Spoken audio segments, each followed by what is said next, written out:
अब स्टार्ट करते हैं। Hello friends, welcome to your channel MPRM। आशा करती हूँ कि आप सभी स्वस्थ होंगे, निरंतर अपने एग्जाम की तैयारी कर रहे होंगे। आज हम पढ़ने वाले हैं महिला पर्यवेक्षक के पार्ट 4 से क्वेश्चन आंसर को। इससे पहले हम 1500 क्वेश्चंस कंप्लीट कर चुके हैं। अब हम इसमें 2000 क्वेश्चंस को कंप्लीट करने के लिए एक कदम और आगे बढ़ रहे हैं। यदि आपका एग्जाम अभी है तो प्लीज आप कमेंट करके एग्जाम की डेट बता दीजिए, तो हम आपको 2000 क्वेश्चन की लिंक कमेंट कर देंगे, क्योंकि ये एक एक क्वेश्चन की जो वीडियो है वो एक एक दिन आएगी और ये वीडियो कम से कम 2-3 दिन में पूरे 2000 क्वेश्चन हो पाएंगे। तो यदि आपको जल्दी है तो बस आप कमेंट करिए, हम आपको लिंक सेंड कर देंगे इसकी। तो चलिए स्टार्ट करते हैं। यदि आपको हमारा वीडियो थोड़ा सा भी यूजफुल लगता है तो वीडियो को लाइक कीजिए, कमेंट कीजिए और चैनल को सब्सक्राइब कीजिए और अपने प्यारे प्यारे फ्रेंड्स के साथ वीडियो को शेयर कीजिए। चलिए स्टार्ट करते हैं। 1500 दूसरा क्वेश्चन है, क्योंकि हम एक पहले वाले वीडियो में कर चुके हैं। सीखने की संज्ञानात्मक सिद्धांत का प्रतिपादन किसने किया है? तो सीखने का जो संज्ञानात्मक सिद्धांत है इसका प्रतिपादन किया गया है टालमैन के द्वारा। किसने किया है? टालमैन के द्वारा किया है। एक टॉल सा मैन था। कौन था? टॉल सा मैन था। इसने बोला कि इतनी तुम्हें कुछ सीखना है तो हमें देखो ऊपर से इतना बहुत अच्छी दुनिया दिख रही है और सीखने के लिए तुम्हें संज्ञानात्मक सिद्धांत का प्रतिपादन करना पड़ेगा। तो सीखने का जो संज्ञानात्मक सिद्धांत का प्रतिपादन किया है किसके द्वारा किया गया है? टॉलमैन के द्वारा किया गया है। सीखी गई अनुक्रिया की अभिव्यक्ति जब व्यवहार के रूप में होती है तो उसे क्या कहा जाता है? जो सीखने की अनुक्रिया की अभिव्यक्ति जब व्यवहार के रूप में हो जाती है तो उसे क्या कहा जाता है? उसे कहा जाता है निष्पादन। क्या मतलब व्यवहार के जैसे हम करने लगे हैं कोई भी सीखी हुई चीज की अनुक्रिया, तो उसे निष्पादन कहा जाएगा।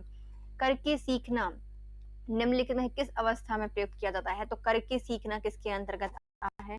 सारे बच्चे करके सीखते हैं। शैशव अवस्था में, किशोर अवस्था में, बाल्यावस्था में, सभी बच्चे क्या करते हैं? करके ही सीखते हैं। पहले गिरते हैं फिर उठकर सीख जाते हैं कि हाँ यहाँ जाने से चोट लग जाती है, तो बच्चे करके ही सीखते हैं। बच्चे के सीखने में परिवार का क्या योगदान होता है? जो बच्चे का परिवार होता है सीखने में क्या योगदान देता है? तो यह परिवार के वातावरण, अनुशासन, परिवेश और देखभाल महत्वपूर्ण होती है बच्चे के सीखने के योगदान में। जब बच्चा दूसरों के कार्य और व्यवहार को देखकर उसी तरह से कार्य व्यवहार करने लगता है तो उसे क्या कहा जाता है? उसे कहा जाता है अनुकरण। क्या कहा जाता है? अनुकरण कहा जाता है, क्योंकि वो किसी को देख के, जैसे मम्मी को देखकर बच्चे पूजा करना सीख जाते हैं, है ना। लड़कियां रोटी बनाना सीख जाती हैं, पापा को देखकर वो सीख जाते हैं कि हाँ दाढ़ी कैसे बनाते, फिर देखने की कोशिश भी करते हैं, तो ये अनुकरण कहलाता है।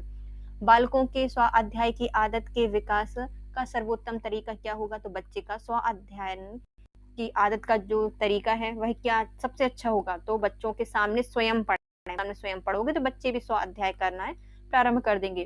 किसी बच्चे में सीखने के लिए किस नियम का होना आवश्यक है? तो कोई भी बच्चा है उसमें सीखने के लिए क्या आवश्यक है? तत्परता। बच्चा तत्पर होगा तो बहुत जल्दी सीख जाएगा। बच्चे किस कारण से विद्यालय उपलब्धियों में असफल होते हैं? बच्चे यदि तत्परता में कमी के कारण भी हो सकते हैं, अभ्यास में कमी के कारण हो सकते हैं, पारिवारिक कलेश के कारण भी बच्चे विद्यालय उपलब्धियों में असफल होते हैं। निम्नलिखित में से कौन सा कुसमायोजन का लक्षण नहीं होता? कुसमायोजन का लक्षण कौन सा नहीं है? तो पहला आता है अपने सहपाठियों से लड़ाई झगड़ा करना, ये कुसमायोजन नहीं होता। नाखून चबाना काटना नहीं होता। संवेगात्मक परिपक्वता ये कुसमायोजन का लक्षण नहीं होती, जबकि ये तो समायोजन का लक्षण है। हकलाना ये भी कुसमायोजन के अंतर्गत आता है। लड़ाई झगड़ा करना, नाखून काटना, चबाना, हकलाना ये सब कुसमायोजन के लक्षण हैं। निम्नलिखित में से किसके अनुसार नवीन ज्ञान नवीन प्रतिक्रियाओं का अर्जन करने की प्रक्रिया अधिगम करती है? क्या है? अधिगम है। तो नवीन ज्ञान नवीन प्रतिक्रियाओं का अर्जन करना, उनकी प्रक्रिया क्या है? अधिगम है। ये किसके द्वारा कहा गया है? ये कहा गया है वुडवर्थ के द्वारा। किसके द्वारा कहा गया है? वुडवर्थ के द्वारा कहा गया है कि नवीन प्रक्रिया लो, नवीन नई चीजों को सीखो, नया ज्ञान लो, गुड वर्क है, गुड वर्क। तो वुडवर्थ के द्वारा ये कहा गया है। हम ऐसे ही छोटे छोटे ट्रिक से सारे क्वेश्चंस को याद करते चलते हैं। सामान्य अधिगम के कितने प्रकार होते हैं? जो सामान्य अधिगम होता है इसके मुख्यतः होते हैं 2 प्रकार। कितने प्रकार होते हैं? 2 प्रकार होते हैं। सामान्य अधिगम के कितने प्रकार होते हैं? 2 प्रकार होते हैं।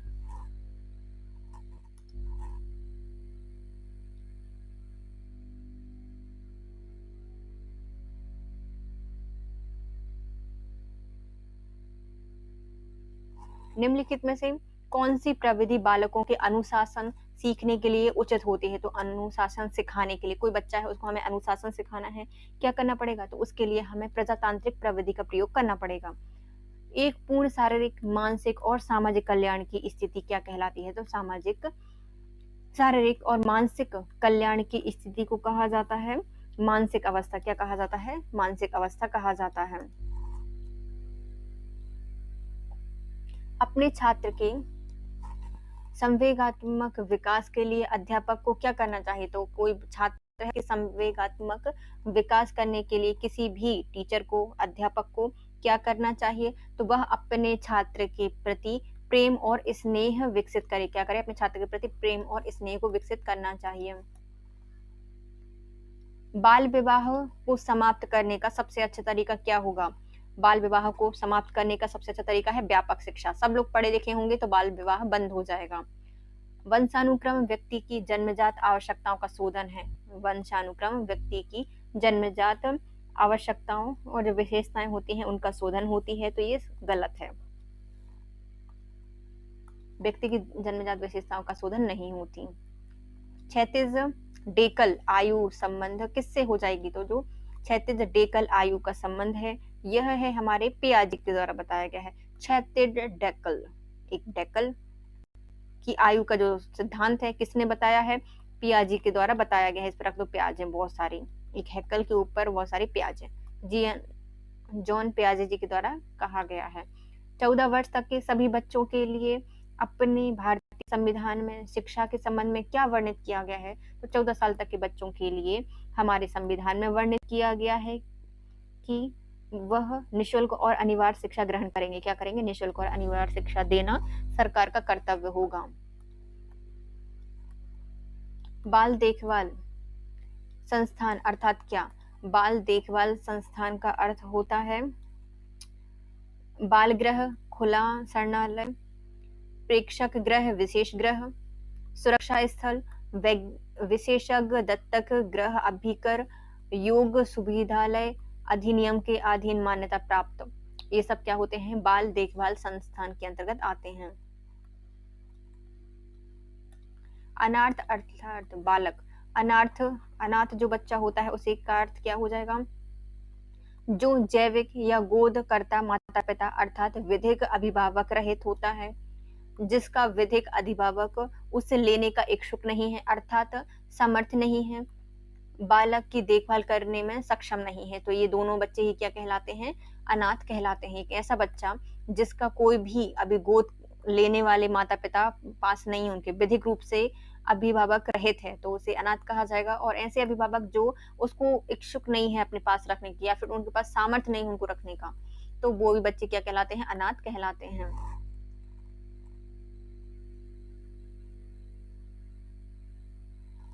किशोर अवस्था में संरक्षण की आवश्यकता किस क्षेत्र में होती है? तो किशोर अवस्था में संरक्षण की आवश्यकता कब होती है? तो शैक्षणिक के लिए, व्यक्तिगत के लिए और व्यवसाय के लिए, उपयुक्त सभी के लिए उनके लिए संरक्षण की आवश्यकता होती है।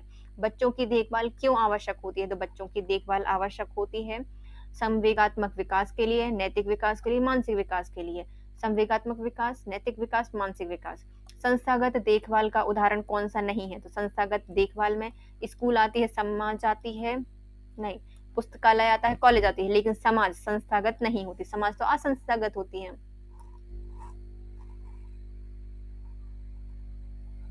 गैर संस्थागत देखभाल की विशेषता क्या हो जाएगी? जो गैर संस्थागत देखभाल है उसकी विशेषता कौन सी नहीं है? है ना? नहीं है।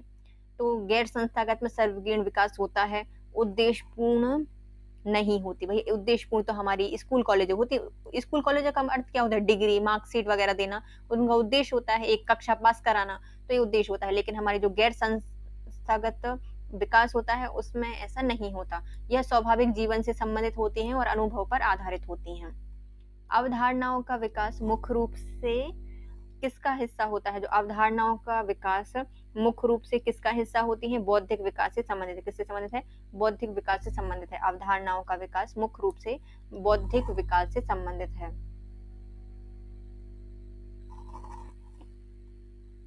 यौन शिक्षण देने वाले अध्यापक में कौन सा गुण होना चाहिए? जो यौन शिक्षण दे रहा है उस शिक्षक के पास कौन से गुण होने चाहिए? तो वह सात चरित्रता होनी चाहिए, यौन अंगान का ज्ञान होना चाहिए, संवेगात्मक परिपक्वता होनी चाहिए। उपयुक्त सभी, उसके पास सात चरित्रता होनी चाहिए, संवेगात्मक परिपक्वता होनी चाहिए और यौन अंगों का ज्ञान होना चाहिए।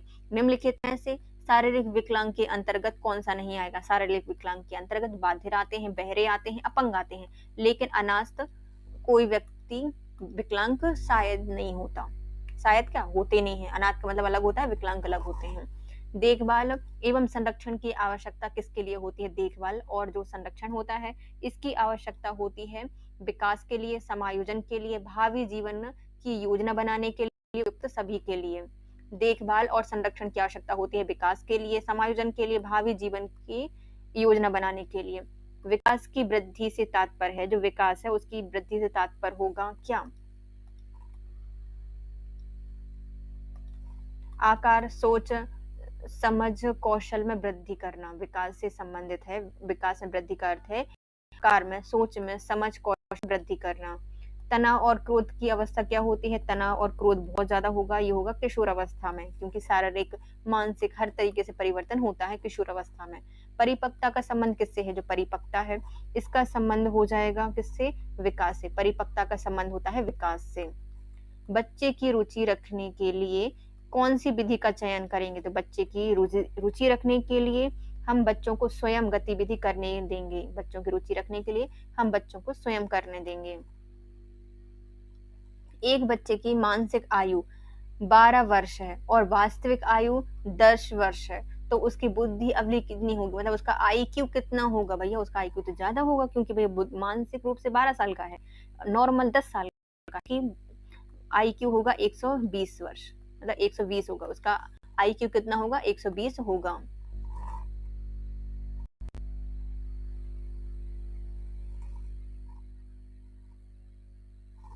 शारीरिक विकास का क्षेत्र कौन सा होता है? जो शारीरिक विकास है इसका क्षेत्र कौन सा है?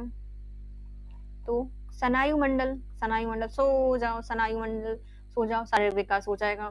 मूल्यांकन किया जाना चाहिए। जो मूल्यांकन है कैसे किया जाना चाहिए? किसी भी बच्चे का, बच्चे को सीखने के स्तर का ज्ञान होता है। मूल्यांकन से क्या जानते हैं हम? बच्चे ने सीखने के स्तर के किस ज्ञान को प्राप्त किया है, कितना प्राप्त किया है। शरीर के आकार में वृद्धि होती है, क्योंकि जो शरीर का आकार होता है उसमें वृद्धि होती है, क्योंकि इसमें शारीरिक गत्यात्मक विकास होता है, संज्ञानात्मक विकास होता है, नैतिक विकास होता है। इसमें ऑप्शन ही नहीं दिया, निम्नलिखित में से कोई भी नहीं है। कौन सा विकास होता है इसमें? संज्ञानात्मक, शारीरिक और गत्यात्मक विकास होता है।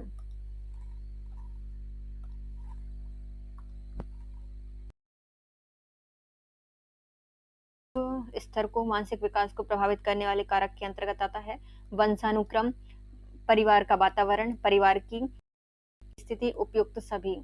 मानसिक विकास को प्रभावित करने वाले कारक में आते हैं वंशानुक्रम, परिवार का वातावरण एवं परिवार की सामाजिक स्थिति, सभी प्रभावित करते हैं विकास को, मानसिक विकास को। पियाजे के संज्ञानात्मक विकास के सिद्धांत के अनुसार संवेदी क्रियात्मक अवस्था क्या होती है? तो पियाजे के संज्ञानात्मक विकास के सिद्धांत के अनुसार संवेगी क्रियात्मक अवस्था कौन सी होती है? तो ये होती है जन्म से लेकर 2 वर्ष तक। संवेदी क्रियात्मक अवस्था होती है जन्म से 2 वर्ष तक। निम्नलिखित में कौन सा कथन सत्य है? लड़कियां अधिक बुद्धिमान होती हैं। है, सही बात है, होती हैं। लड़के अधिक बुद्धिमान होते हैं। बुद्धि का लिंग से कोई संबंध नहीं होता, तो ये तीसरा वाला जो है वो सही हो जाएगा। पहले भावना में बह के मत लगा देना, है ना। तो बुद्धि का लिंग से कोई संबंध नहीं होता। बच्चों में नैतिकता की स्थापना के लिए सर्वोत्तम मार्ग कौन सा हो जाएगा? तो बच्चों में नैतिकता की स्थापना करनी है तो इसके लिए सर्वोच्च मार्ग कौन सा हो जाएगा? शिक्षक का आदर्श रूप में व्यवहार करना बच्चों के लिए नैतिकता की स्थापना कर देगा। मुख्यतः विद्यालय बालकों के सामाजिकरण में असफल रहे हैं, तो ऐसे विद्यालय जो बच्चों के सामाजिकरण में असफल रहे हैं, तो उसका सबसे बड़ा कारण हो जाएगा वह धर्म विशेष के आधार पर संचालित किए जा रहे होंगे, जाति विशेष पर आधारित होंगे, भाषा विशेष पर शिक्षक पर जोर दे रहे होंगे। तो उपयुक्त सभी के कारण वह बालक के सामाजिकरण में असफल रहे हैं। विद्यालय का बालक के विकास पर क्या प्रभाव पड़ता है? तो विद्यालय का बालक के विकास पर प्रभाव पड़ता है। बालक के शारीरिक, मानसिक, सामाजिक और सांस्कृतिक चरित्र विकास पर प्रभाव पड़ता है। बालक के व्यावसायिक विचारों पर प्रभाव पड़ता है। बालक के राजनीतिक विचारों पर प्रभाव पड़ता है। तो विद्यालय का बालक पर प्रभाव पड़ता है उनके मानसिक, सामाजिक, सांस्कृतिक और चरित्र विकास पर, व्यावसायिक विचारों पर प्रभाव पड़ता है और राजनीतिक विचारों पर भी प्रभाव पड़ता है। त, फ, च ध्वनि क्या होती हैं? थ, फ, च जो ध्वनियां होती हैं इन्हें कहा जाता है स्वनिम ध्वनियां। क्या कहा जाता है? स्वनिम ध्वनियां कहा जाता है। किसी बालक की भाषा विकास को प्रभावित करने वाला कारक कौन सा हो जाएगा? तो किसी बालक है उसकी भाषा विकास को प्रभावित करने वाला जो कारक है वह है आर्थिक स्थिति उनका, दृष्टि भाववाद और बुद्धि भाववाद। उपयुक्त सभी कौन से हो जाएंगे? बालक की दृष्टि भाववाद, बुद्धि भाववाद और आर्थिक स्थिति।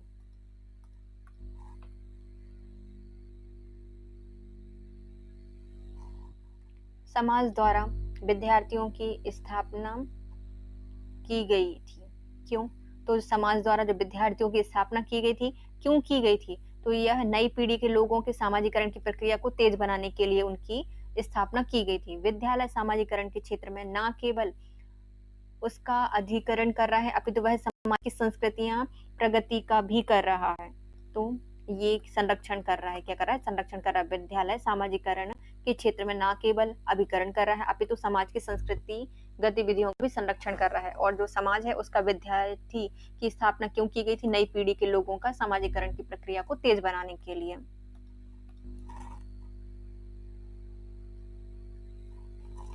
आस पड़ोस के मित्र, आस पड़ोस के मित्र बालक की सामाजिकरण में किस प्रकार से सहायक होते हैं? जो आस पड़ोस के मित्र होते हैं वह बालक को अपने व्यवहार से प्रभावित करते हैं। कैसे करते हैं? किसी बच्चे को अपने व्यवहार से प्रभावित करते हैं आस पड़ोस के लोग और उनके मित्र।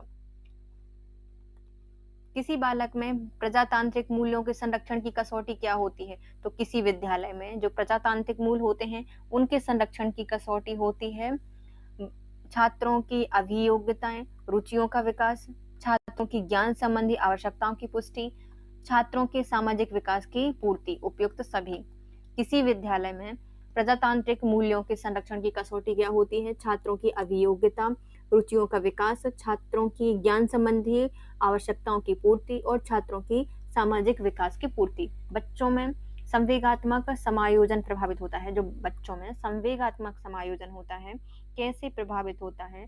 तो यह शिक्षण से होता है, व्यक्तिगत निर्माण से होता है और अनुशासन से होता है। व्यक्तिगत निर्माण से, अनुशासन में और शिक्षक संस्थान से और कक्षा शिक्षण से। उपयुक्त सभी से व्यक्ति का समायोजन या बच्चे का जो समायोजन होता है वह प्रभावित होता है।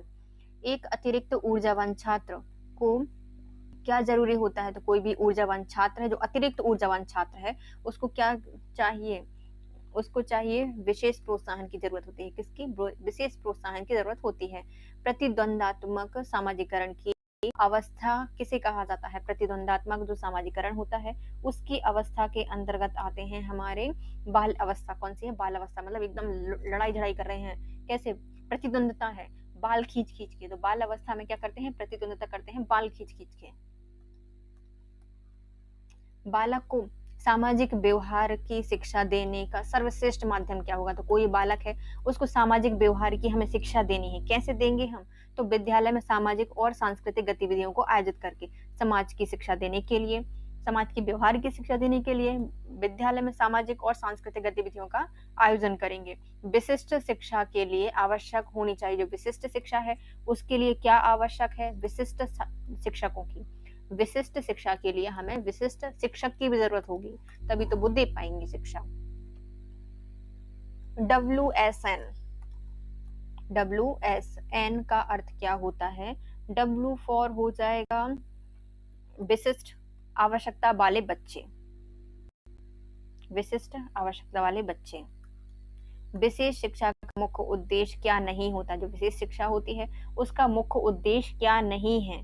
तो इन्हें केवल मनोरंजन की सुविधा देना, ये विशेष शिक्षा का उद्देश्य नहीं होता। विशेष शिक्षा का क्या उद्देश्य नहीं है? केवल मनोरंजन की सुविधा देना, ये नहीं होता। क्या होता है विशेष शिक्षा में? बच्चों को आत्मनिर्भर बनाते हैं, दिव्यांग बच्चों के लक्ष्य निर्धारित करते हैं और दिव्यांग बच्चों के लिए शिक्षण अधिगम सामग्री का निर्माण करते हैं।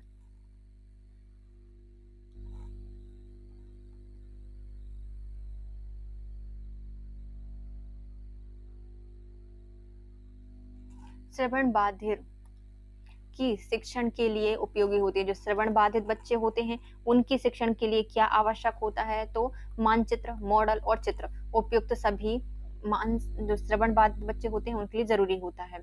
मुंदित बालकों की शिक्षा हेतु ध्यान देना चाहिए। जो मंदित बालक होते हैं उनकी शिक्षा के लिए हमें क्या करना चाहिए, रुचि और अभिप्रेरणा करनी चाहिए। रुचि और अभिप्रेरणा पर ध्यान देना चाहिए। मंदित बालकों की शिक्षा हेतु हमें रुचि और अभिप्रेरणा पर ध्यान देना चाहिए। ड्रग्स लेने वाले छात्रों की पहचान कैसे हो सकती है। जो ड्रग्स लेने वाले बच्चे होते हैं हमें उनको पहचानना है। तो अकेले में रहने की आदत होगी, उनको कर्तव्य विमुख होंगे, आंखों के नीचे काले धब्बे हो जाएंगे। ये तो आंखों के नीचे काले धब्बे पड़ने वाले बच्चों के भी होते हैं, लेकिन ड्रग्स वाले बच्चों में भी होते हैं, है ना। अकेले रहने की आदत होती है, कर्तव्य विमुख होते हैं, आंखों के नीचे काले धब्बे पड़ जाते हैं। उपयुक्त सभी ड्रग्स लेने वाले बच्चों के लक्षण है। निर्देशन का प्रयोग नहीं था। जो निर्देशन होता है वह क्यों किया जाता है, तो शिक्षण निर्देशन होता है, व्यक्तिगत निर्देशन होता है और व्यावसायिक निर्देशन होता है। लिखित निर्देशन नहीं होता। तो निर्देशन का प्रकार होता है शैक्षणिक, व्यक्तिगत और व्यापारिक, व्यावसायिक, लेकिन लिखित निर्देशन नहीं होता। समस्यात्मक बच्चे की पहचान की जाती है। जो समस्या से ग्रस्त बच्चा है, समस्यात्मक बच्चा है, उसकी पहचान हम कैसे करते हैं, तो निरीक्षण विधि का प्रयोग करके, साक्षात्कार के द्वारा और मनोवैज्ञानिक परीक्षण के द्वारा, उपयुक्त सभी के द्वारा। समस्यात्मक बच्चे की पहचान हम निरीक्षण विधि के द्वारा करते हैं, साक्षात्कार के द्वारा करते हैं, मनोवैज्ञानिक परीक्षण उपयुक्त सभी के द्वारा किया जाता है। किसने विशिष्ट आवश्यकता वाले बच्चों को दुर्बल गुणों, जो विशिष्ट आवश्यकता वाले बच्चे होते हैं उनको दुर्गुण, दुर्लभ गुणों वाला बताया है, तो ये हैबिट के द्वारा बताया गया है। क्या है भैया, इनकी हैबिट है, विशिष्ट गुण है, विशिष्ट आवश्यकता वाले हैं, तो इनकी हैबिट हो गई है कि इनमें दुर्लभ गुण पाए जाएंगे। हैबिट के द्वारा बताया गया है। विकलांग बालक मुख्यतः कितने प्रकार के होते हैं। जो विकलांग बालक होते हैं यह मुख्यतः होते हैं 5 प्रकार के। कितने प्रकार के होते हैं, मुख्यतः 5 प्रकार के होते हैं। जैसे हमारे 5 इंद्रियां होती हैं, ऐसे ही 5 प्रकार के होते हैं। संयुक्त राष्ट्र बाल कोष यूनिसेफ को कब इंदिरा गांधी शांति पुरस्कार से सम्मानित किया गया है। जो यूनिसेफ है, संयुक्त राष्ट्र बाल कोष, इसको इंदिरा गांधी शांति पुरस्कार दिया गया है 1989 में इंदिरा गांधी पुरस्कार मिला है यूनिसेफ को, 1989 में दिया गया है। यूनिसेफ का प्रारंभिक उद्देश्य क्या है। जो यूनिसेफ है इसका प्रारंभिक उद्देश्य है, यह द्वितीय विश्व युद्ध से प्रभावित अनाथ बच्चे एवं महिलाओं को पोषण एवं स्वास्थ्य उपलब्ध कराना था।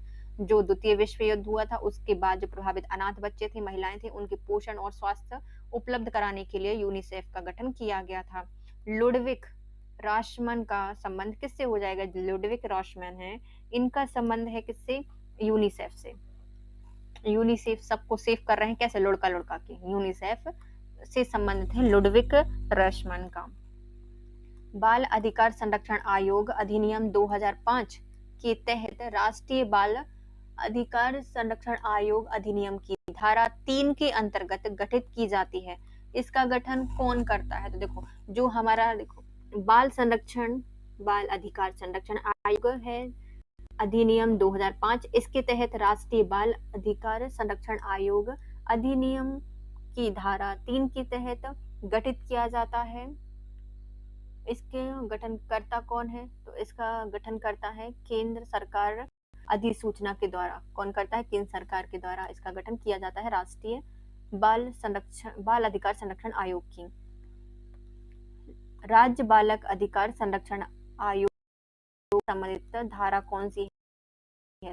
बाल अधिकार संरक्षण आयोग से संबंधित जो धारा है उसके गठन से संबंधित है वो है 21। कौन सी धारा है, 21 धारा है, धारा 21 के तहत गठित किया जाता है।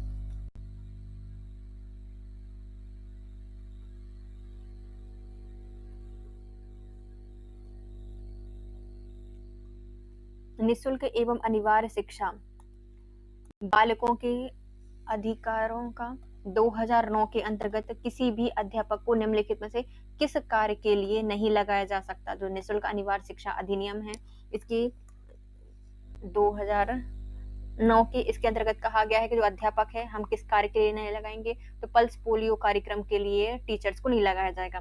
चुनाव संबंधी कार्य के लिए लगा सकते हैं, आपदा राहत कार्य के लिए लगा सकते हैं, और 10 वर्ष पश्चात होने वाली जो गणना है, जनगणना होती है, उसमें भी लगाया जा सकता है टीचर्स को। शिक्षा का अधिकार अधिनियम 2009 लागू नहीं होता। जो शिक्षा का अधिकार अधिनियम है 2009 कहाँ लागू नहीं होता? निःशक्त बच्चों के लिए होता है, 6 से 14 वर्ष तक के आयु के बच्चों के लिए होता है, 14 से 18 वर्ष तक के बच्चों के लिए लागू नहीं होता। बच्चों की नियमित उपस्थिति के लिए भी होता है।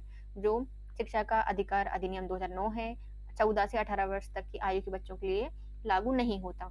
किस अनुच्छेद के अंतर्गत 86वां संविधान संशोधन 2002 निःशुल्क एवं अनिवार्य शिक्षा एवं मौलिक अधिकार है, ये कहा गया है? तो ये कहा गया है 21A में। 21A में कहा गया है कि जो हमारा शिक्षा का अधिकार है वह एक मौलिक अधिकार है। 86वां संविधान संशोधन 2002 में कहा गया था। प्रत्येक आंगनवाड़ी कार्यकर्ता के लिए एक पर्यवेक्षक नियुक्त होती है। तो जो एक सुपरवाइजर होती है, कितने आंगनवाड़ी केंद्रों के लिए होती है? 25 आंगनवाड़ी केंद्रों के लिए होती है।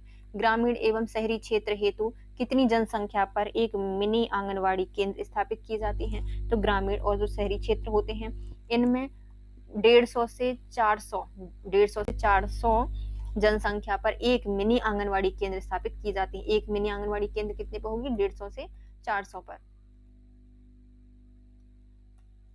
2011 की जनगणना के अनुसार भारत की कुल जनसंख्या में 0 से 10 वर्ष की आयु के बच्चों की संख्या लगभग कितनी है? तो जो बच्चे हैं उनकी संख्या हो जाएगी 15.8 करोड़। 15.8 करोड़ 2011 की जनगणना के अनुसार भारत में 0 से 6 वर्ष तक की आयु के बच्चों की संख्या है 15.8 करोड़। बुद्धि के बारे में क्या सही नहीं है? जो बुद्धि होती है उसके बारे में कौन सा सही नहीं है? बुद्धि शारीरिक होती है।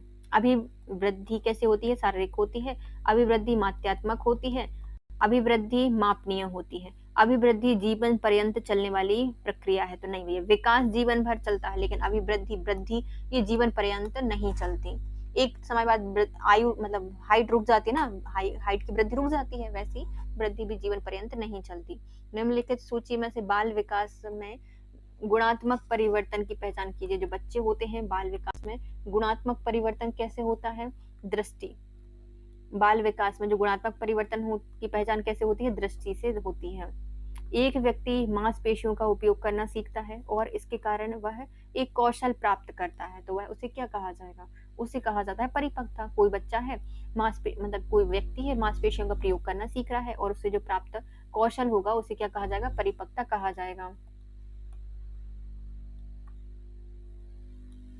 निम्नलिखित में से कौन सा कारक बालक के विकास को प्रभावित करता है? ऐसा कौन सा कारक है जो कि बालक के विकास को प्रभावित करेगा? पौष्टिक भोजन, अंतःस्रावी ग्रंथि, रोग और चोट, ये सभी प्रभावित करती हैं बाल विकास को। सभी प्रभावित करती हैं बाल विकास को। बाल विकास का प्रारंभिक विकास मुख्यतः किस पर निर्भर करता है? तो जो बालक का प्रारंभिक विकास होता है मुख्यतः उसके माता पिता पर निर्भर करता है। वृद्धि को प्रभावित करने वाले कारक कौन होते हैं? जो वृद्धि होती है इसको प्रभावित करने वाले कारक होते हैं पर्यावरण, स्वास्थ्य, आहार और देखभाल। वृद्धि को प्रभावित करने वाले कारक होते हैं पर्यावरण, स्वास्थ्य और आहार प्रभावित करने वाले कारक होते हैं।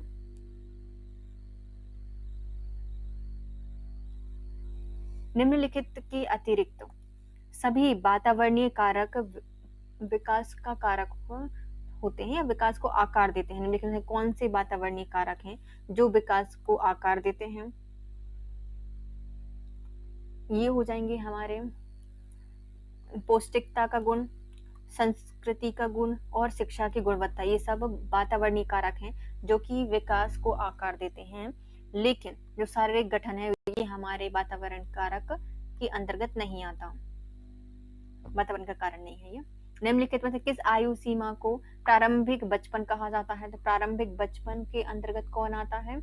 हमारे 2 से 6 साल तक के बच्चे। 2 से 6 साल तक के बच्चे प्रारंभिक बचपन के अंतर्गत आते हैं। शिशु की आयु तक अजनबी से झिझकाना और शर्माना विकसित करते हैं। तो किस आयु के बच्चे हैं जो अजनबियों से, अनजानों से झिझकना और शर्माना प्रारंभ करते हैं? तो इनकी आयु हो जाएगी कौन सी? 1 वर्ष तक के बच्चे क्या करते हैं? नए लोगों से डरते हैं। निम्नलिखित में कौन सा विकास उत्तर बाल अवस्था के लिए उपयुक्त नहीं है? तो जो उत्तर बाल अवस्था के लिए कौन सा उपयुक्त नहीं होगा? साधारण खिलौनों के लिए शारीरिक दक्षता अभिगम आवश्यक होती है? नहीं, ये स्त्री और पुरुष की सामाजिक भूमिका प्राप्त करते हैं। जो उत्तर बाल वाले बच्चे होते हैं, स्त्री और पुरुष की सामाजिक भूमिका प्राप्त करना इसके अंतर्गत आता है। 6 वर्ष आयु वर्ग के बालकों की विशेषता या जो विशिष्टता निम्नलिखित है क्या है? तो 6 वर्ष तक के आयु के जो बालक होते हैं उनकी क्या विशेषता होती है? बालक स्वाभाविक और सक्रिय अधिगम करता होते हैं। बालक क्या होते हैं? स्वाभाविक और सक्रिय अधिगमकर्ता होते हैं। 6 वर्ष तक का बालक क्या होता है? स्वाभाविक और सक्रिय अधिगमकर्ता होता है।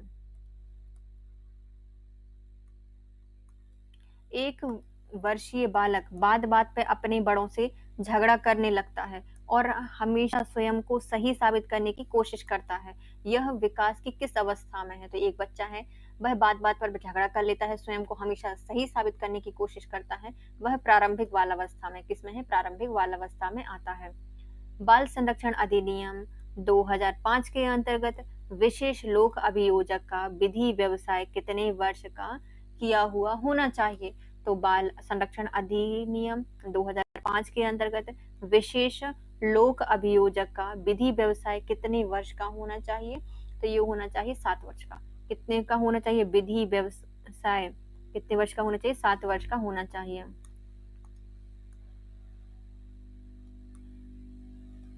भाषा शिक्षण का संप्रेषण परक उपागम क्या है? तो भाषा शिक्षण का संप्रेषण परक उपागम संबंधित है संदर्भ में भाषा प्रयोग की कुशलता पर बल देता है। क्या करता है? संदर्भ में भाषा प्रयोग की कुशलता पर बल देता है। भाषा शिक्षण का संवेगात्मक परक उपागम है जो कि संदर्भ में भाषा प्रयोग की कुशलता पर बल देगा। निम्नलिखित में से कौन सा सूक्ष्म गतिक कौशल का उदाहरण है? जो सूक्ष्म गतिक कौशल होगा उसके अंतर्गत आता है लिखना। ये क्या होती है? सूक्ष्म गतिक कौशल के अंतर्गत आती है लिखना।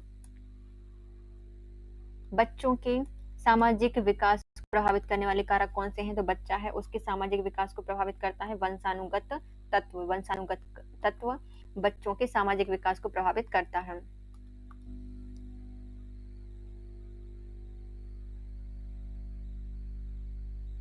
शारीरिक विकास को प्रभावित करने वाले कारक कौन से हो जाएंगे? जो शारीरिक विकास है उसको कौन सा कारक है जो प्रभावित करता है? वातावरण प्रभावित करता है, वंशानुक्रम करता है, खेल और व्यायाम करते हैं। वंशानुक्रम, खेल, व्यायाम और वातावरण सभी प्रभावित करते हैं बच्चे के शारीरिक विकास के लिए। निम्नलिखित में कौन सी एक अंतःस्रावी ग्रंथि नहीं है? तो अंतःस्रावी ग्रंथि हमारी एंडिनल ग्रंथि, पीयूष ग्रंथि, थायराइड ग्रंथि, लेकिन लार ग्रंथि एक अंतःस्रावी ग्रंथि नहीं है। बच्चे में शारीरिक विकास निम्न आयु सीमा में धीमा हो जाता है। जो बच्चा होता है उसमें शारीरिक विकास किस आयु तक धीमा हो जाएगा? तो 6 से 9 वर्ष तक की आयु में उसका विकास धीमा हो जाता है। शारीरिक विकास 6 से 9 वर्ष तक की आयु में धीमा हो जाएगा। निम्नलिखित में कौन सा मानसिक विकास संबंधी विशेषता नहीं है? तो मानसिक विकास संबंधी विशेषता कौन सी नहीं है? तो सहयोगात्मक अभिवृत्ति यह मानसिक विकास संबंधी विशेषता नहीं है। जिज्ञासा की प्रवृत्ति प्रचुर मात्रा में होती है। रट कर याद करने की प्रवृत्ति मानसिक विकास के अंतर्गत आती है और रचनात्मक प्रवृत्ति की प्रचुर मात्रा भी होती है, लेकिन सहयोगात्मक मानसिक विकास संबंधी विशेषता नहीं है।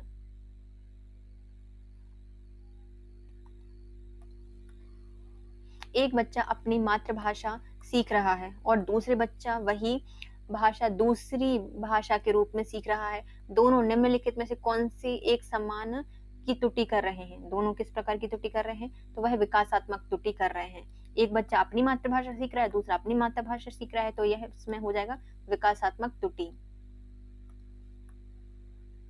यदि छात्र अधिकांश कार्य स्वयं के हाथों में करेगा, स्वयं के हाथों से करेगा, तो छात्र में क्या होगा? तो यदि बच्चा खुद के हाथ से करेगा तो वह आत्मनिर्भरता पैदा होगी। क्या होगी? आत्मनिर्भरता इससे पैदा होगी। औपचारिक वातावरण में होने वाले अधिगम का द्वारा अध्ययन किया जाता है। तो औपचारिक वातावरण में होने वाले जो अधिगम के द्वारा किसका अध्ययन किया जाता है? ये शिक्षा मनोविज्ञानी औपचारिक वातावरण में होने वाले अधिगम के द्वारा अध्ययन करते हैं, शिक्षा मनोविज्ञानी। बाल विकास का अध्ययन क्षेत्र कौन सा होता है? जो बाल विकास होता है उसका अध्ययन क्षेत्र होता है, देखेंगे हम कौन सा। बाल विकास की विभिन्न अवस्थाओं का अध्ययन करता है, वातावरण का बाल विकास पर पड़ने वाले प्रभावों का अध्ययन करता है, व्यक्तिगत विभिन्नताओं का अध्ययन करता है, उपयुक्त सभी अध्ययन करता है। निम्नलिखित में से कौन से विकास का सिद्धांत नहीं है? तो कौन सा एक है जो कि विकास का सिद्धांत नहीं होगा? विकास सार्वभौमिक और सांस्कृतिक संदर्भ इसे प्रभावित नहीं करते, तो गलत हो जाएगा। विकास में आनुवांशिकता होती है, पर्यावरण दोनों है, जीवन पर्यंत चलता है विकास, और विकास परिपक्वता होता है, परिपक्व होता है, परिपक्व बनाता भी है।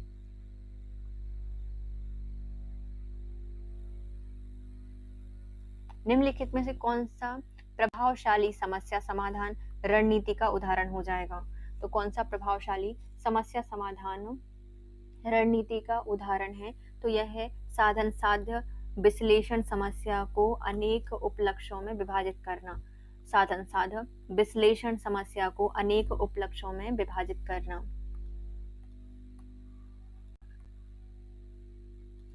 विद्यार्थी को विद्यालय में खेलना क्यों उचित है? तो विद्यालय में बच्चे को खेलना क्यों जरूरी होता है? क्योंकि यह सहयोग और संतुलन का विकास करेगा, संतुलन और सहयोग का विकास करेगा। इसके साथ हमारे 1600 क्वेश्चंस कंप्लीट हो गए। कितने हो गए हैं? 1600 क्वेश्चंस हम कंप्लीट कर चुके हैं, 1600 क्वेश्चंस कंप्लीट कर चुके हैं। 1601वां क्वेश्चन था।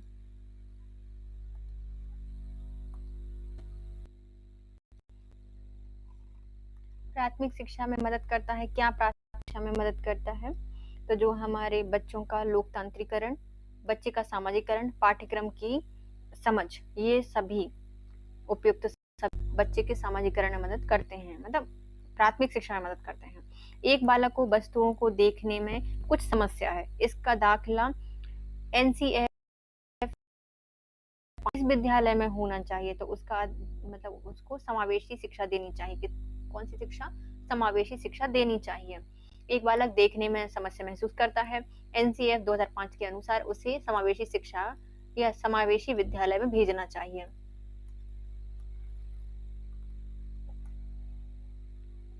राष्ट्रीय पाठ्यचर्या की रूपरेखा 2005 की संस्तुतियों के संबंध में कौन सा कथन सत्य नहीं है? बताना है ना, कौन सा कथन सत्य नहीं है? तो विश्वविद्यालय को राजनीति से मुक्त रखना, ये इसके अंतर्गत नहीं आता। ज्ञान को बाह्य जीवन से जोड़ना है, राष्ट्र के प्रजातांत्रिक मूल्यों का सम्मान करना है, परीक्षाओं में लचीलापन लाना है। उपयुक्त सभी हो जाएंगे, लेकिन विद्यालयों में राजनीति से मुक्त रखना ये इसका उद्देश्य है या उसके अंतर्गत नहीं आता, संस्तुति इसकी नहीं की गई थी।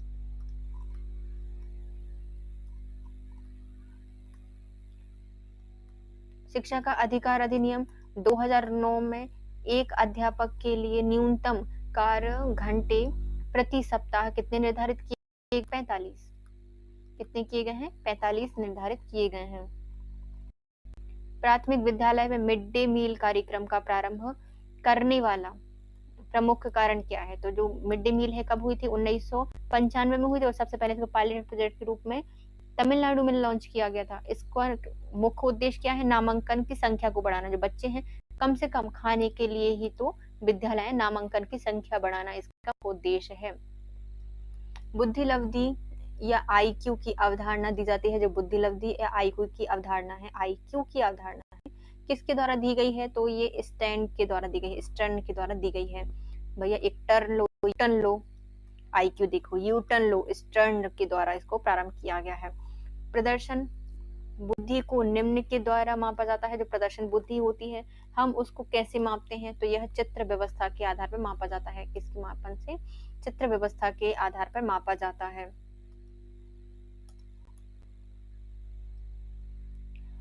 यदि बच्चे की कालानुक्रम की आयु और मानसिक आयु 15 वर्ष है, तो उसे किस श्रेणी में वर्गीकृत किया जाएगा? तो कोई बच्चा है, उसकी कालानुक्रम की आयु और मानसिक आयु दोनों ही 15 हैं, तो उसको रखा जाएगा किसमें? सामान्य बुद्धि के अंतर्गत। किसमें रखा जाएगा? सामान्य बुद्धि के अंतर्गत उसको रखा जाएगा।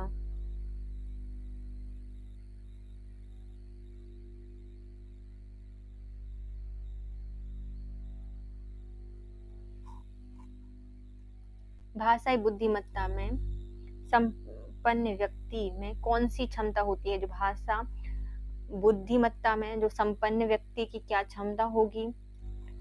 तो ये ध्वनि, लय, ताल और शब्दों के अर्थ के प्रति संवेदनशीलता होगी। क्या होगी? ध्वनि, लय, ताल और शब्द होते हैं, उनके अर्थों के प्रति संवेदनशीलता होगी किसी व्यक्ति में, यदि क्या है? भाषाई बुद्धिमत्ता से संपन्न है। तो पिछड़े बालक ऐसे बच्चे होते हैं, जो पिछड़े बालक कौन होते हैं?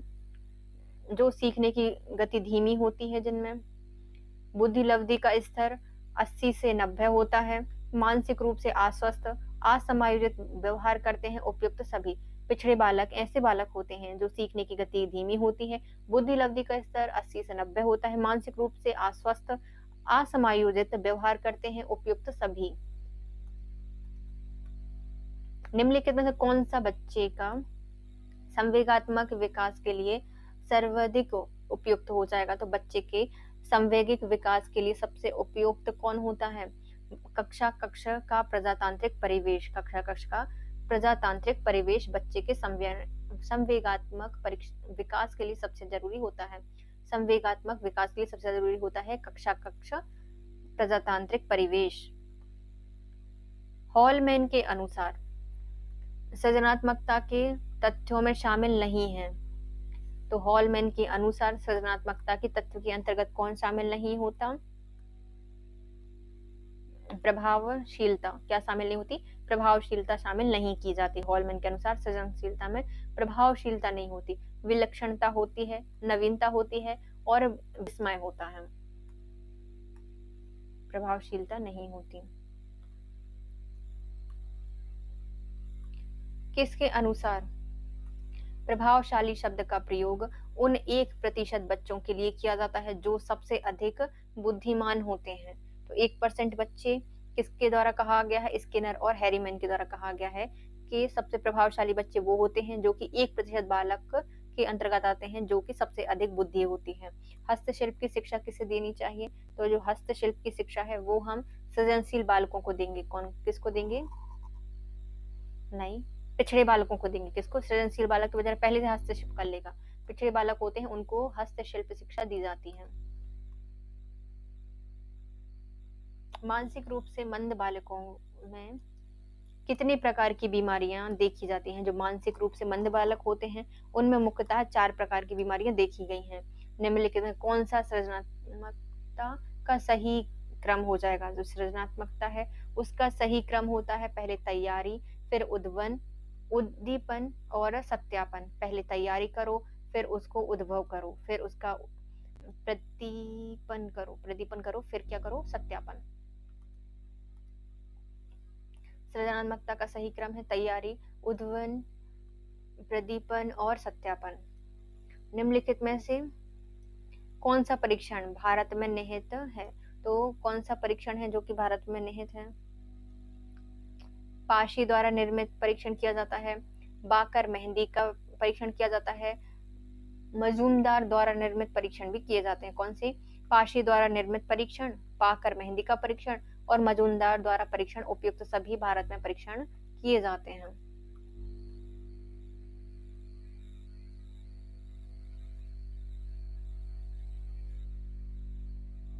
आपको लगता है कि आपकी कक्षा में कुछ बच्चे बहुत तेजी से गति से सीख रहे हैं और कुछ बच्चे हैं जो बहुत धीमी गति से सीख रहे हैं। इस परिस्थिति में आप क्या करेंगे? जो बच्चे ज्यादा सीख रहे हैं, तेजी से सीख रहे हैं, उन बच्चों की सहायता से धीमी गति वाले बच्चों को सिखाने के लिए करेंगे। भारत में शिक्षा मनोविज्ञान कब प्रचलन हुआ है? तो भारत में जो शिक्षा मनोविज्ञान है उसको प्रारंभ किया गया है 1920 से। कब किया गया है? 1920 से किया गया है। 1920 से इसका प्रारंभ किया गया है।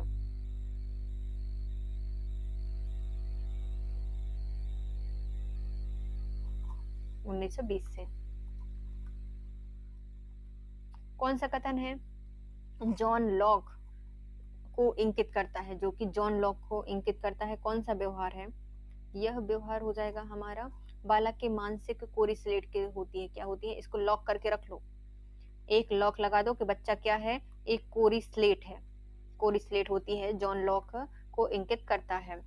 ईवी हरलॉक के अनुसार वह संधि काल कितने से कितना होता है? जो ईवी हरलॉक है इनके द्वारा जो वय संधि काल है, इसका कितना समय होता है? 12 से 14 वर्ष। कितना होता है? 12 से 14 वर्ष होता है वय संधि काल। वय संधि काल होता है 12 से 14।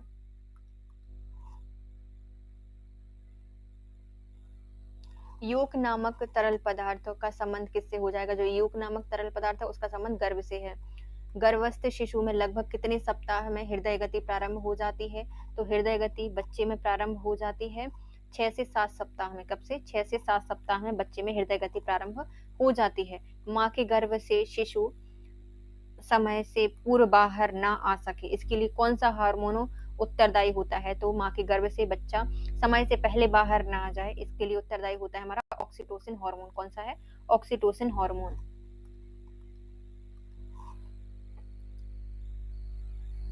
तीव्र शोर को सुनकर अपनी कमर मोड़ते हुए बालक उस ओर देखने लगता है, इसे क्या कहा जाता है? इसे कहा जाता है मोरो अवस्था। क्या कहा जाता है? मोरो अवस्था कहा जाता है। मुड़ मुड़ के देखता है। जन्म के समय बालिका शिशु की लंबाई कितनी होती है? जो बालिका शिशु होती है उसकी लंबाई होती है 50 से 75।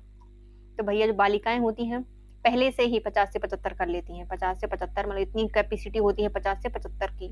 जो बालिकाएं होती हैं उनकी लंबाई कितनी होती है जन्म के समय? 50 से 75 सेंटीमीटर। 50 से 50 सेंटीमीटर होती है। 50 से 75 सेंटीमीटर होती है।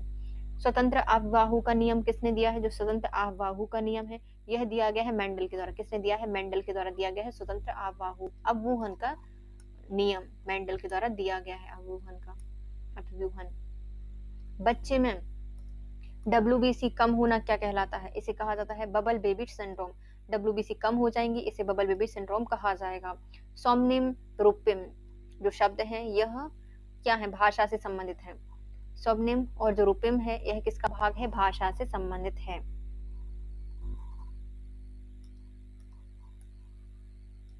लंबाई के साथ साथ चौड़ाई भी उसी अनुपात में बढ़ना किसका सिद्धांत है? तो लंबाई के साथ चौड़ाई भी उसी अनुपात में बढ़ना ये हमारे वर्तालुकार या स्प्रिंग नुमा सिद्धांत से संबंधित है। वर्तालुकार और स्प्रिंग नुमा सिद्धांत से संबंधित है। लंबाई के साथ साथ चौड़ाई का उसी अनुपात में बढ़ना वर्तालुकार स्प्रिंग नुमा सिद्धांत से संबंधित है।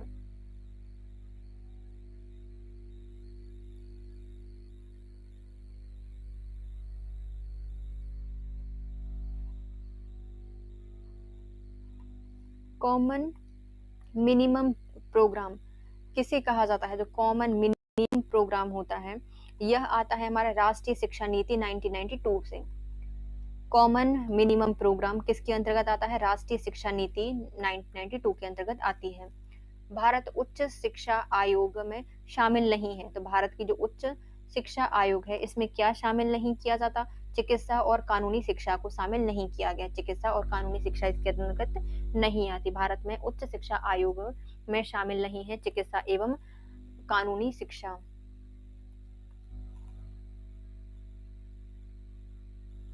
वर्तमान बाल शिक्षा कितने मंत्रालय के अधीन कार्य करती है? जो वर्तमान में शिक्षा है वह किस बाल शिक्षा है वह कितने मंत्रालय के अंतर्गत काम करती है? तो वह करती है अभी 3 मंत्रालय के अंतर्गत काम करती है। अधिगम का चौथा स्तर स्वायत्तता अधिगम किसने जोड़ा है? तो अधिगम का जो चौथा स्तर है इसमें स्वायत्तता अधिगम किसके द्वारा जोड़ी गई है? ये जोड़ी गई है मॉरिस बिग्गी के द्वारा। किस द्वारा? मॉरिस बिग्गी के द्वारा जोड़ा गया है। निम्नलिखित में से कौन सा विषय वस्तु संबंधित कारक प्रभावित करने वाला कहलाता है? तो विषय वस्तु संबंधित कारक प्रभावित करने वाला कहलाता है इसे कहा जाता है हमारा मुद्रण की गुणवत्ता। मुद्रण की गुणवत्ता विषय वस्तु संबंधी कारक प्रभावित करने वाला है।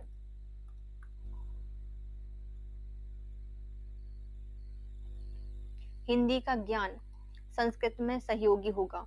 किस सिद्धांत के अंतर्गत आएगा? जो हिंदी का ज्ञान है वह किस में आ रहा है? तो में सहयोगी हो रहा है, तो इसे कहा जाएगा समरूप तत्वों का सिद्धांत। क्या कहा जाएगा? समरूप तत्वों का सिद्धांत कहा जाएगा।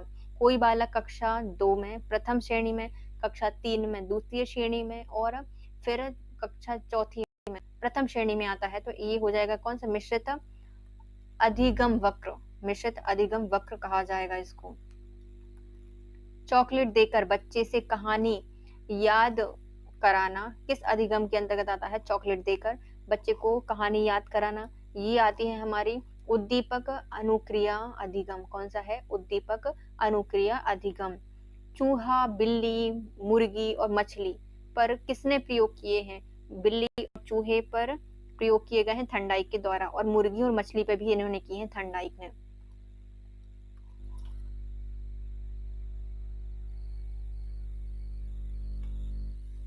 किसने कुत्ते की पैरोटिड ग्रंथि का ऑपरेशन किया है? तो ये हो जाएंगे हमारे पावलोव। मिथोमेनिया का संबंध किससे है? जो मिथोमेनिया है उसका संबंध है अतिशयोक्तिपूर्ण बातें और झूठ बोलने से। मिथोमेनिया अतिशयोक्ति बातें करना और झूठ बोलने से संबंधित है। बालक का दाहिना हाथ ईश्वर की देन है कहा गया था, तो ये जो हमारे अरस्तु हैं, ये बातें अरस्तु ने कही थी। बच्चे का दाहिना हाथ क्या है? ईश्वर की देन है।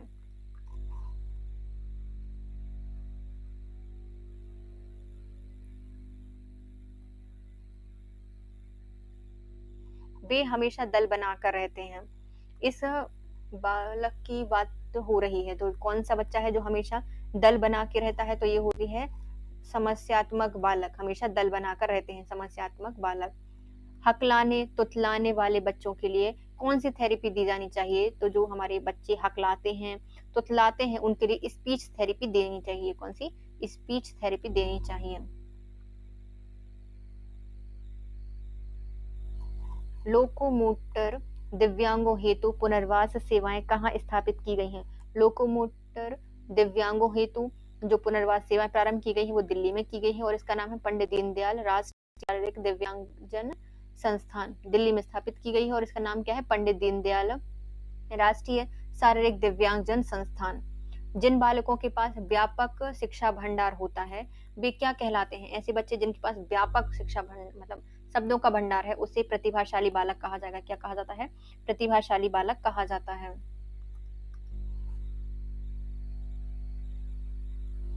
मंगोलिज्म शब्द है, इसको सबसे पहले कब प्रयोग किया गया था? मंगोलिज्म शब्द का सबसे पहले प्रयोग किया गया है 1913 में। कब किया गया है? 1913 में। एक वर्ष में शिक्षा का निर्धारित पाठ्यक्रम पूरा ना करने वाले बालक मंदबुद्धि होते हैं। ये किसके द्वारा कहा गया है? तो ये कहा था स्किनर ने कि एक वर्ष में जो निर्धारित पाठ्यक्रम होता है उसको पूरा यदि कोई बालक नहीं कर पा रहा है तो वो कौन हो जाएगा? मंदबुद्धि हो जाएगा। ये कहा है किसके द्वारा? स्किनर के द्वारा कहा गया है। बाल अपराध के उपचार हेतु अनिर्देशित पद्धति का विकास किसने किया है? तो बाल अपराध के उपचार के लिए अनिर्देशित जो पद्धति है इसका प्रयोग किया गया है कार्ल रोजर्स के द्वारा। किसने? कार्ल रोजर्स के द्वारा अनुदेशित पद्धति का प्रयोग किया है बाल अपराध के लिए। भैया कोई उद्देश्य नहीं है, अनुद्देश्य है। कार्ल रोजर्स के द्वारा बाल अपराध के उपचार के लिए विकास पर बल दिया गया है। अवधान से क्या अभिप्राय है? अवधान से अभिप्राय है एक बच्चा ध्यान केंद्रित करने में अक्षम है। ध्यान केंद्रित ना कर पाने में जो सक्षम बच्चा होता है उसे अवधान कहा जाता है। प्रतिभाशाली बालकों के शिक्षण हेतु सर्वश्रेष्ठ विधि कौन सी होगी? जो प्रतिभाशाली बच्चे हैं उनके शिक्षण के लिए हम क्या करेंगे? प्रोजेक्ट विधि का प्रयोग करेंगे। पहले नियम बनाए जाते हैं, फिर उनके उदाहरण बताए जाते हैं। यह किसके अंतर्गत आता है? नियमन विधि के अंतर्गत आता है। पहले नियम बताएंगे, फिर उनका उदाहरण देंगे, नियमन विधि के अंतर्गत आता है। लाडो अभियान को उत्कृष्ट कार्य हेतु 2014 में कौन सा पुरस्कार दिया गया था? तो जो लाडो अभियान है उसके लिए उत्कृष्ट कार्यों के लिए प्रधानमंत्री पुरस्कार दिया गया है। लाडो अभियान को उत्कृष्ट कार्यों के लिए 2014 में प्रधानमंत्री पुरस्कार दिया गया। वन स्टॉप सेंटर सखी कब शुरू की गई है? जो वन स्टॉप सेंटर सखी है, इसकी शुरुआत की गई है 2018 में। कब की गई है? 18 में की गई है। मध्य प्रदेश बाल अधिनियम कब से चुना जाता है? तो जो मध्य प्रदेश बाल अधिनियम है, ये है हमारा 1992 का, 1970 का है। मध्य प्रदेश बाल अधिनियम कौन सा है? 1970 का। मध्य प्रदेश बाल अधिनियम 1970। सबको पच्चर कर देते हैं बच्चे। 70 किस आयु से कम बच्चों की श्रेणी में रखा जाता है? तो किस आयु के व्यक्ति है जिसको हम बच्चों की श्रेणी के अंतर्गत रखेंगे? तो ये होता है 18 वर्ष से कम बच्चे आयु के व्यक्ति को हम बच्चे की श्रेणी में रखते हैं। लाडली लक्ष्मी योजना में पंजीकृत स्वीकृति के बाद सरकार कितनी राशि का प्रमाण पत्र जारी करती है? तो 1,43,000 1,43,000 का 1,43,000 का प्रमाण पत्र जारी करती है सरकार। मुख्यमंत्री सामुदायिक नेतृत्व विकास कार्यक्रम में कितने वर्ष में स्नातक को उपाधि प्राप्त की जाती है? तो 3 वर्षों में। मुख्यमंत्री सामुदायिक नेतृत्व विकास कार्यक्रम के अंतर्गत कितने वर्षों में स्नातक उपाधि प्राप्त कर ली जाती है? 3 वर्षों में प्राप्त कर ली जाती है।